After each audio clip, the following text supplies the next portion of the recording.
All right. Well, welcome. Thank you. Yeah. Welcome to you too. So who am I with today? Oh, well, my name is Vicki Letica. Yeah. That's who I am. Yeah. Wow. Uh-huh. What's your background? Who are you?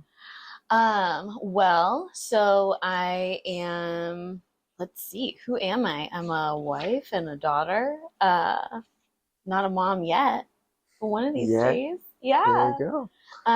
And I'm a therapist and we're here in my office. Um, yeah, in Livermore. Livermore. Yeah, that's where my private practice is. Yeah, I've lived in Livermore for, gosh, probably 13 years, but I was born in Michigan, in Ann Arbor. Oh wow. And yeah, and we moved from Michigan to California when I was 3.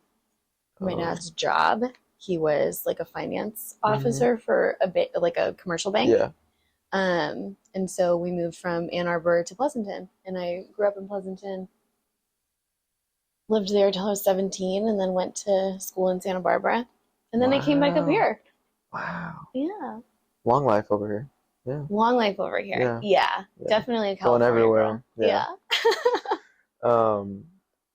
Do you do any sports, hobbies? Like, what do you like to do outside of your profession? Yeah. Yeah, I just signed up for a sprint distance triathlon. What Yeah. is a sprint distance triathlon? It's a short triathlon. Oh, okay. So a triathlon is 3 different Yeah. events: swimming, biking, running, and then sprint distance is the shortest that you can do. Oh, okay. Because it's my first one, I didn't want to. You don't want to do the full one? No, I didn't.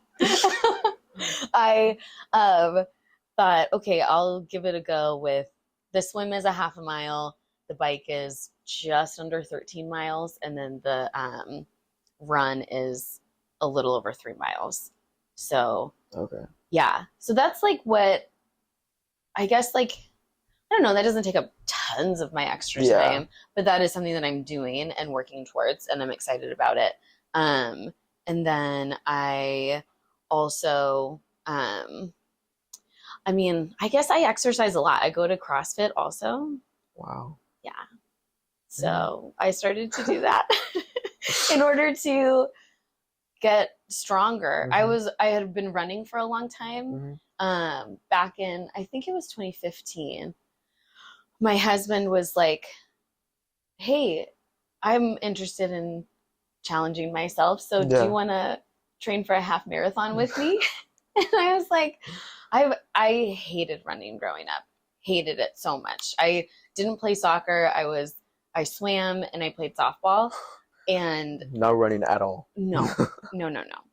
And I was not fast either. Like in 4th grade, Christopher, I was on a softball team, and I thought that this would be a cool nickname to have on my jersey, which is what we normally did, right? You didn't just have your last name. Yeah. I thought I'll have my nickname be Speedy. And oh no, I wasn't really that fast though. I was a pretty slow 9-year-old. Anyway, needless to say, that just kind of like gives you a little bit of a flavor of I wasn't a runner at all. Yeah. And so I was like, well, I don't know. I said yes, probably just because I have no idea why, actually. Maybe you were meant to say yes. I was meant to say yes. That's right. And so we started training for a half marathon. And I distinctly remember the first time I ran 5 miles consecutively. I was by myself. Normally we were training together, which was also kind of a pain because he was a faster runner than me. And I would like had the worst mental game. I was like, this sucks. I hate this, and like you never want to go into something 100% thinking that, because that's just like totally screwing you, right? Yeah. But I was running the 5 miles by myself. It was really hot that day, and I had like I don't normally listen to a lot of music when I'm running, but I did that day. And I got back from the 5 miles and I was like, I did this. I was so proud of myself. And I think from then on, I was like, okay, I can do this. Like that really it changed something for me. in how I was just thinking about my like abilities and capacity for like pushing myself. And so we ran the first half. We did a couple of other ones together, and then I signed up for a full marathon that I ran in 2018. And Lee was training with me, but then I think we did a 15-mile training run together. Oof.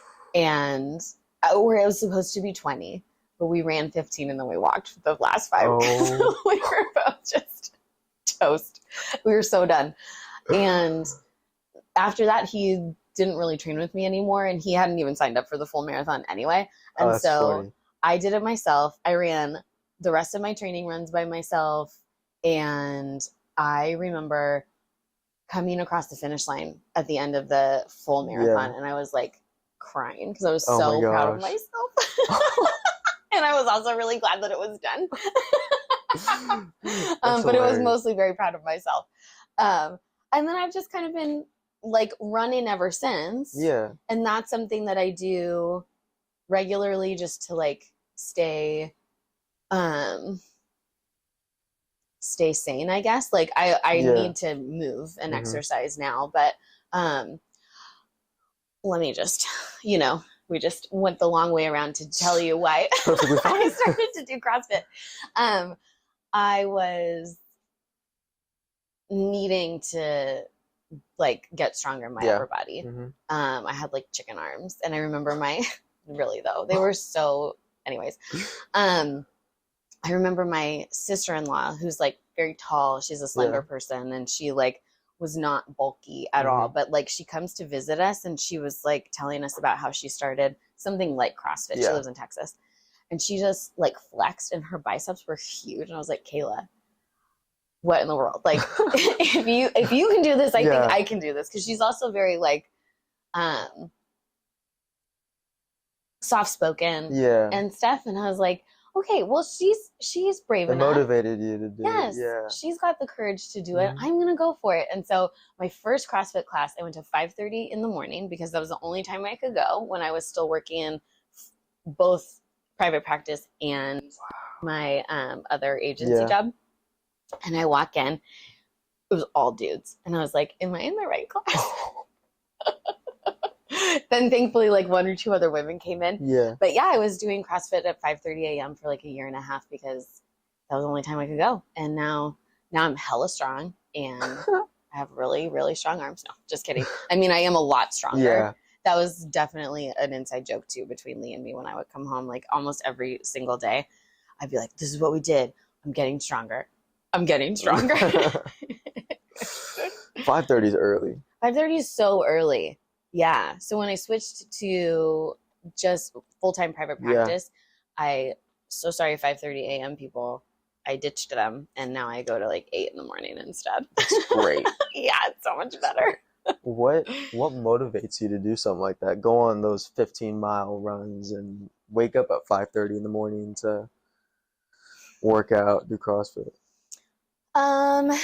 That's it. I think a couple of things come to mind. One is I am someone who I really value consistency and like stability.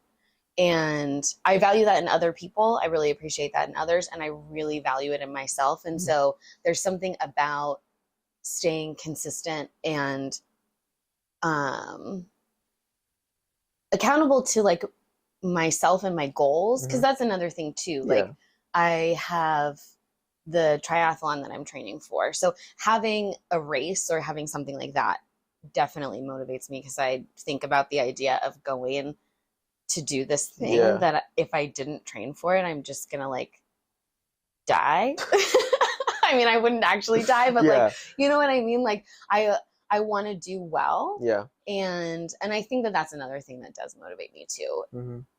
Honestly, is like, I want to do well, and I want to be able to say that like to myself, maybe not as much other people, but really to like say to myself, like, oh, I did this thing. And, so yeah, those kinds of things kind of, they pushed me to go for it and to like, to get up early and do stuff. And then also, like I said, with running, if I don't go for a run, or if I haven't like gone to the gym or something in the morning time, it really, I'm a much more irritated person. I can be really irritable. Not to, mostly to Lee, but Oh, poor Lee. poor Lee. Yeah, it really helps my, I guess it just really helps my mental health, honestly. Mm-hmm. Yeah. There was a little while where I had like pulled a muscle in my lower back and I couldn't go to the gym or do anything. Like it hurt really badly. I think it was maybe like I was out for 3 weeks or something. And I was just so bothered. I was so bothered that I couldn't do what I normally do. Yeah. That even like small stuff, like getting in and out of my car, hurt. And I was like, this is the worst. Like, this is so dumb. And needless to say, I'm really thoughtful about my form when I'm lifting now. Yeah, that's funny. Yeah. I am too. Mm-hmm. I hurt my back too, and then it's just done. Yeah. You realize after that, you're like, oh my gosh, I use these muscles all the time and I don't even think about it. I take it for granted. Yeah. And so there are definitely times now where I don't know. There are times when I'm running and I'm just like, wow, I'm so grateful that I have a body that does this and that can get me outside and I can move and enjoy the beautiful city that we live in. And yeah. So that is also like something that's motivating too. Just the amount of gratitude that I have for a body that does something. It's great. Yeah. Shifting gears a little bit. So you are a therapist. Mm-hmm. Do you want to elaborate a little bit? Like what specifically, or? Yes, I am a therapist, specifically a psychotherapist. That would be like, because oftentimes when people ask what I do, I'll usually just say therapist initially, and then they're like, oh, what kind of therapy? Like, are you a physical therapist, occupational therapist? And I'm like, a psychotherapist, which sounds a little like, that's a little crazy because psycho's in the name, but it just is like someone who does therapy for someone's psychology, their psyche. My license is as a marriage and family therapist. So that's, there are a few different licenses you can get as a therapist and provide mental health services to people, whether that's one-on-one therapy or group therapy, or something more like crisis or something like that, like people who are calling 988 or something like that. Those people are usually licensed professionals.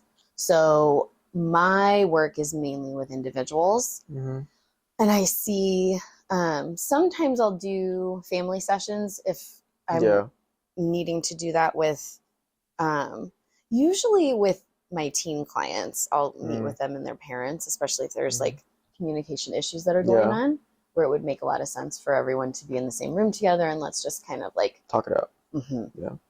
Yeah.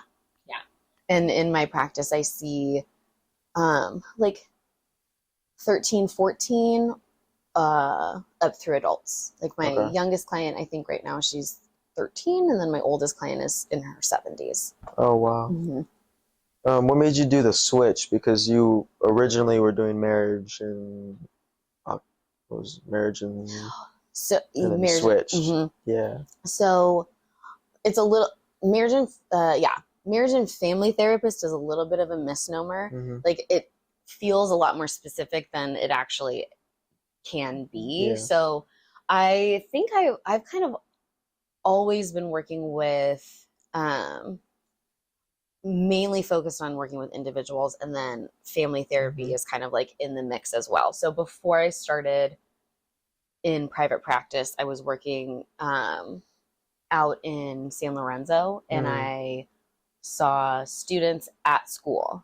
So so they would I'd pull them out of their class and then they'd come and have like a therapy session with me, which is kind of an interesting thing, right? Like it's a little bit like cool that I'm available on campus, but also, you don't really necessarily want to be talking about like all of your really deep stuff in between like math and English. Yeah, no, 100%. You know? So, but that work was also more like I would meet with my students and their families like after school. I would do that, like go to their houses. This was a really different sort of feel than like just someone coming to my office. Yeah. So yeah, I would go to their house sometimes. Like I actually had clients who didn't go to school because they were too anxious to go to school. So I would go to their house to meet with them, and we would talk about and kind of work through different strategies and things like that to help them come back to school. And there was also a lot more what's called case management in that job, which means that I was connecting students and families to community-based resources.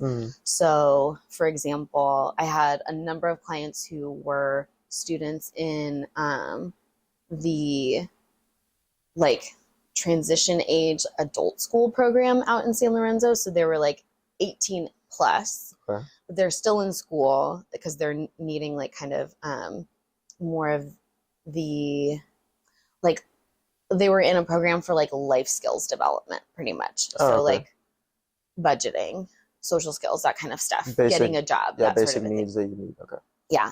And so I would connect them with other community-based resources so they could keep kind of building on those skills that they were learning in school.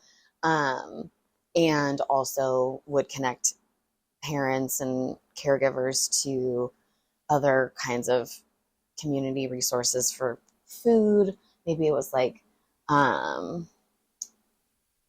what's the word I'm looking for? Different places that would do like gift drives and things like that, like at Christmas time. Okay, yeah. Like make sure that because they were, a lot of those families that I was working with in San Lorenzo just were, their socioeconomic status was definitely lower than folks out here in Livermore. And so the work was a lot more, yes, it was like one-on-one therapy, but then it was also family therapy and it was also case management and doing a lot of that stuff. Yeah.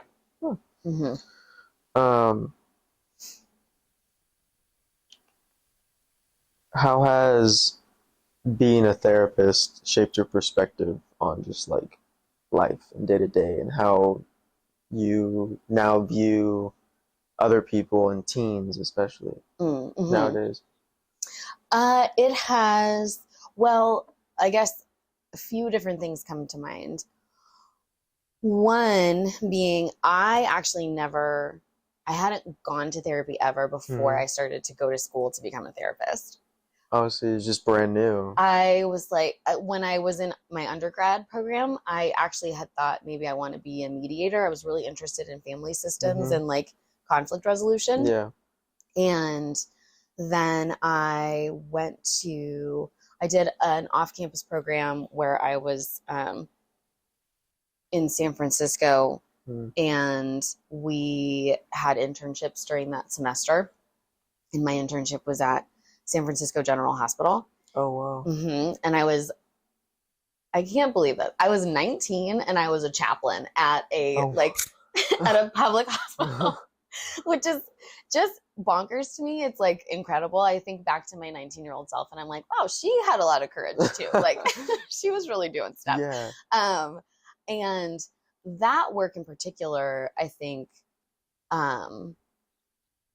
led me more towards the path of getting interested in becoming a therapist, because that was so much more about sitting with people and being there for them. Obviously, there's the spiritual component of it that chaplains offer. It was an interfaith chaplaincy too, so there were people. It wasn't just like a Christian chaplaincy, but there were like Buddhist chaplains that were also a part of the program, and Jewish chaplains, that sort of a thing. And so, I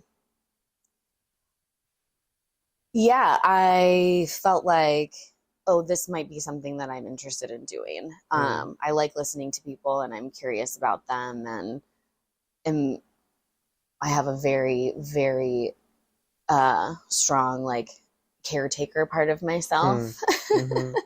And so that really felt like that would be meaningful work. So once I actually started going to therapy, which I started when I was in graduate school, I think that plus the work I was actually doing was so influential, in how I see people, and also I think like just like our capacity for change, and when we're really intentional and we're like courageous and honest with ourselves, we can change things, and we have a lot of power to do that. And I think with how I see teens, maybe this is similar even to how I see adults, but I think like the part of why I'm so drawn to the work that Girls Soccer Worldwide does, I love obviously what like the basic needs and things like that are happening as far as like those programs in Paraguay. I love though the work that happens here and there of really helping young women understand who they are and their worth and their ability to make change in their community. Just like, I think that is so beautiful and powerful that they, through their, you know, ties and community connections to each other, and then also their own development of their self-worth and self-esteem, they can see like, oh, just because I'm a teenager doesn't mean that I can't do something, that I can't make a difference, that I can't also, I guess like make a difference in my friends' lives, but also in the lives of girls younger than me.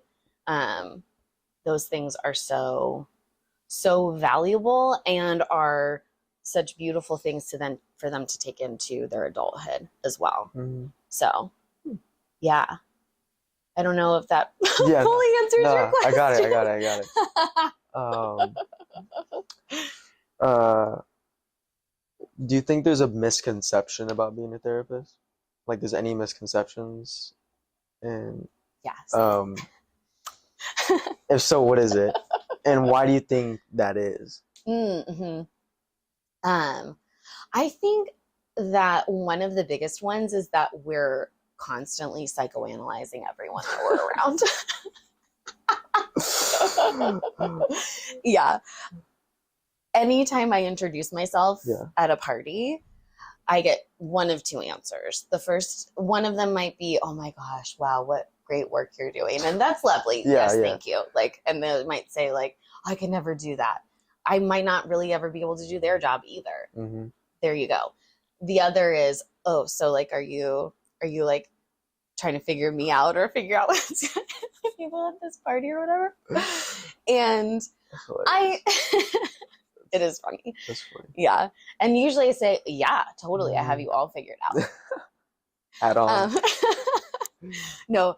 I think that honestly just comes from people just not really having their own personal experience, A, in therapy, and then B, just not really meeting a lot of therapists. Because I think just like with everybody else in their profession, they're not always that. You know, like my mom was a nurse for 40 years. She wasn't always a nurse. You know, she was when she was at work, and then, you know, was so many different things when she was home. And so I do take my therapist hat off. It's not on constantly. And then I think the other one that comes to mind is that I, as a therapist, would have like perfect communication and would be able to, I have like perfect relationships and things like that. And it's just also not the case because I'm a human being. And like I said before, I get annoyed and irritable. My poor husband gets to experience that.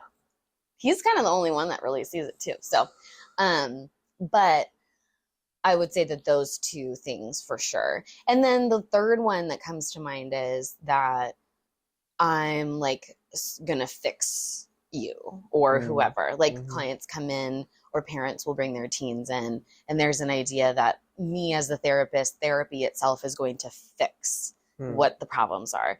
And that's that's not how the process of change works. I can't actually force anyone to do anything.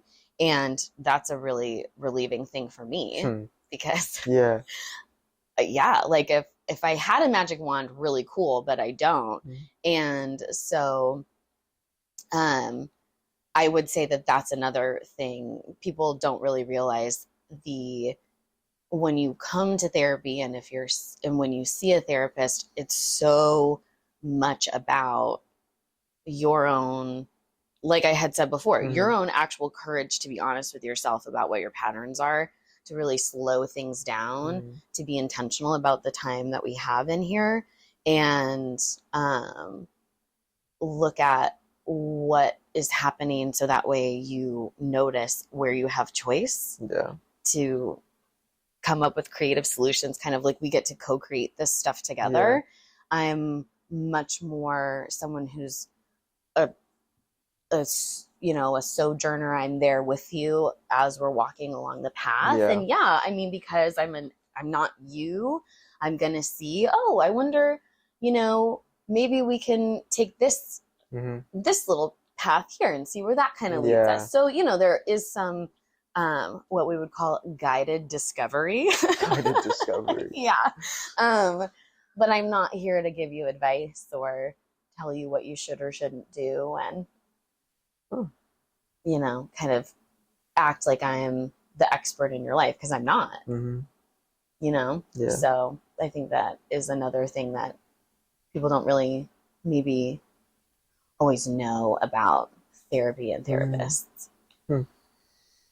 What do you think is a really important skill or trait someone would need to learn, or if they have, it's like almost perfect for being a therapist? Definitely a genuine curiosity about people.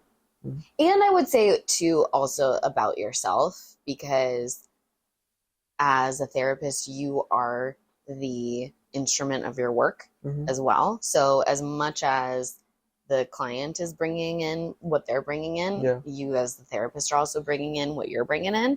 And it's not to say that then like it becomes about you as the therapist. It's about you noticing what's going on for the client and then what's happening inside of you too. And being able to use that as valuable information, because this is a relationship that we're creating together. It's not something that is, I guess, it's not single dimensional. It's a multi-dimensional kind of thing. I was about to say it's not ChatGPT, which it isn't actually, right? Because there is something about the therapeutic relationship wherein actually change happens for people. And so curiosity about others and about yourself, coupled with that is like, a desire to listen, or an ability to listen pretty well. And then the other is to have, be able to kind of like sit with the gray area of things, to be able to kind of hold different things as true all at the same time. Because there's not always going to be, even though I have a part of myself that would like there to be a solution to everything, I have to ask that one to give me some room usually, because yes, I can like offer things and I can, obviously I'm here and I'm listening and we're kind of on this journey together. Then asking questions is really helpful. And the ultimate sort of like decision and things like that is going to be coming from clients about what it is they might be, A, if they even like want to make any changes, and B, what their goals might be. Maybe they are kind of, noticing that they're in some kind of dilemma or whatever. Being able to just like as the other person, the other witness to like what's happening with your client, to be able to hold the gray, to notice your own sort of like desire to maybe have some black and white thinking, and just say, okay, no, we're just gonna we're gonna be here for any of it and all of it. Yeah. All right. All right, shifting more to you now. Okay. Who has had the most influential voice in your life? Okay. So the first person that came to mind, honestly, was my husband. I do think, though, there are other people, certainly. I think his has probably had the most longevity and is one that is still very influential. Yeah. But growing up, definitely I had a few high school like youth group mentors that really made a big difference to me and had a big influence on how I saw myself and my own, I like really like self-worth and things like that. I had a really wonderful youth pastor like all the way through high school who was kind of like older brother, uncle sort of figure to me and sometimes felt like a dad. Yeah. And he was so special in just the way that I just felt so accepted and so cared about just for being myself. And then a few, like I had one professor in particular in college and undergrad who had a really big influence on me. She was someone who, I got my degree in communication studies, and she was somebody who was like faculty in that department. And I had a number of classes with her, but then I also did a study abroad program with her. And I think her sort of perspective on her work and on people and just like the opportunity that I got to have like going abroad with her was really, really special as well. And something that I think that I know led me into the field that I work in. And then, yeah, my husband Lee is someone who is like my biggest cheerleader and is someone who also challenges me. And I would not have made the move into private practice if it weren't for him saying like, I think, well, this was a factor of it. I would have, even if he hadn't said this, but his encouragement was really helpful for him to say like, you can do this. Like, I believe in you. We can make this financially happen. So like, go for it. And then, yeah, I think I don't always like admit this or really like think about it too much, but I do like to challenge myself. And he's somebody who I think sees that and is like, just like, do it. Yeah. Don't be a wimp.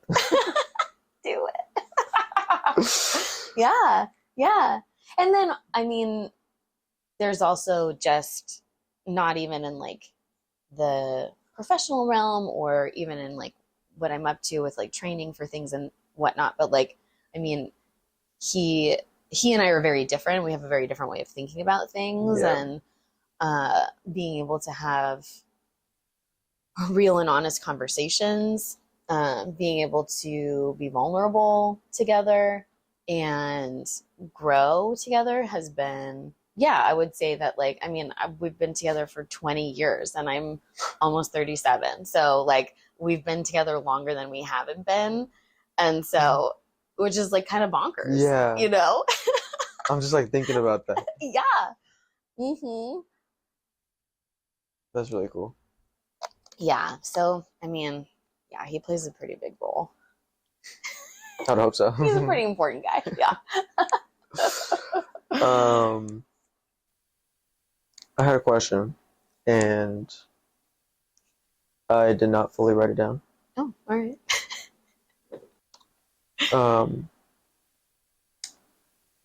Do you have any advice for people that, because you deal with people that have anxiety, right? And people that don't want to go to the therapist and they're just kind of living life. Do you have any advice for those people, specifically how to deal with it? Do you have any like, what would you say? And you probably don't know like the specific of what's happening, but like the basic concept of like anxiety. Yeah. Like specifically anxiety. Yeah. Okay. Yeah. Yeah. This is interesting. What would I say?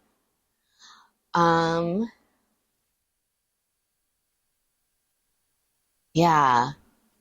Without knowing like the specifics of what people are dealing with, I would say a couple of things. One is to focus your attention on like really basic stuff.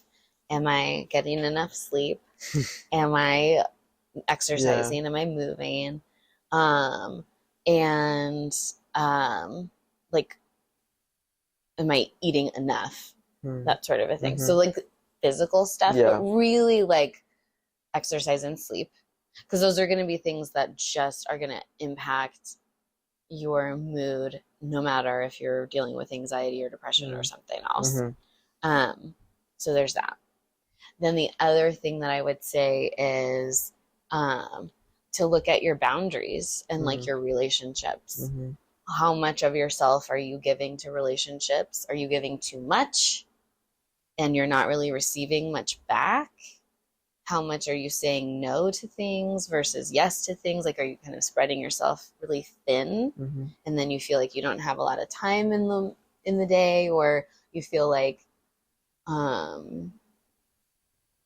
there's like really high expectations to like that either they're internal, where it's just you kind of holding up these really high expectations for yourself, or if they are influenced by external factors, right? Because school, work, parents, your partner, whoever, you might be, that could be really real stuff that they also have really high expectations.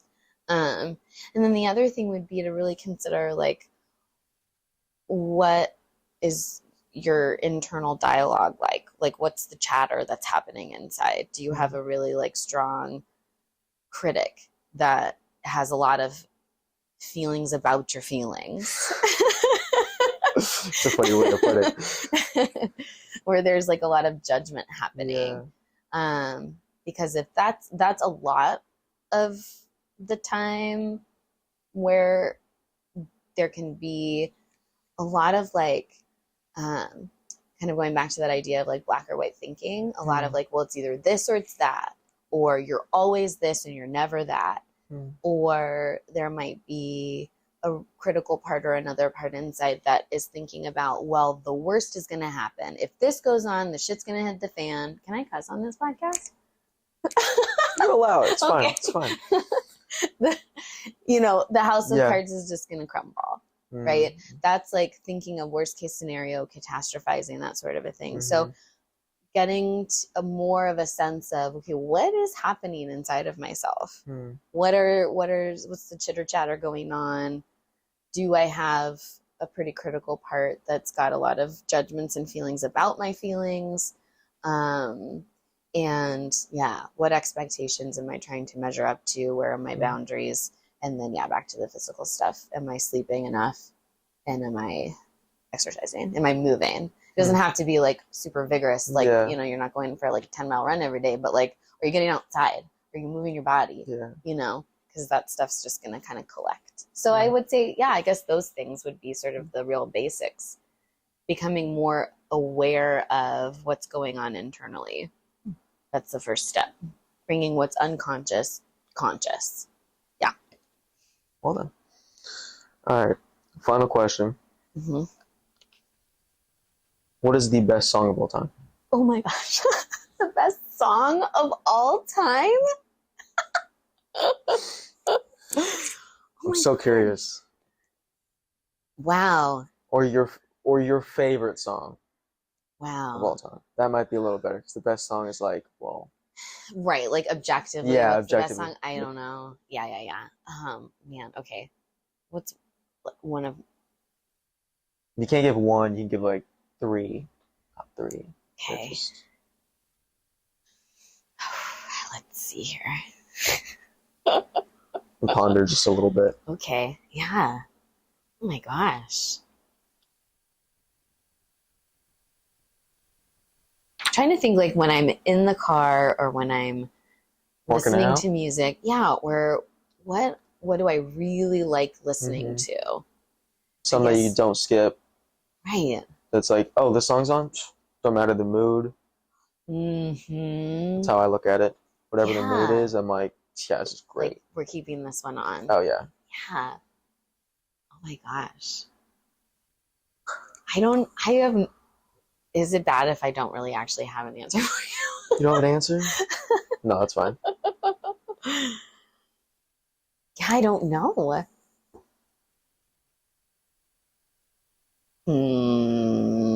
I feel like I might have more. No, I just don't know. I don't know.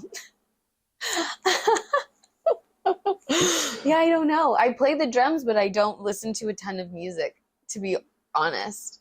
I mean, I do listen to music when I need to play the drums, and like I like listening to music.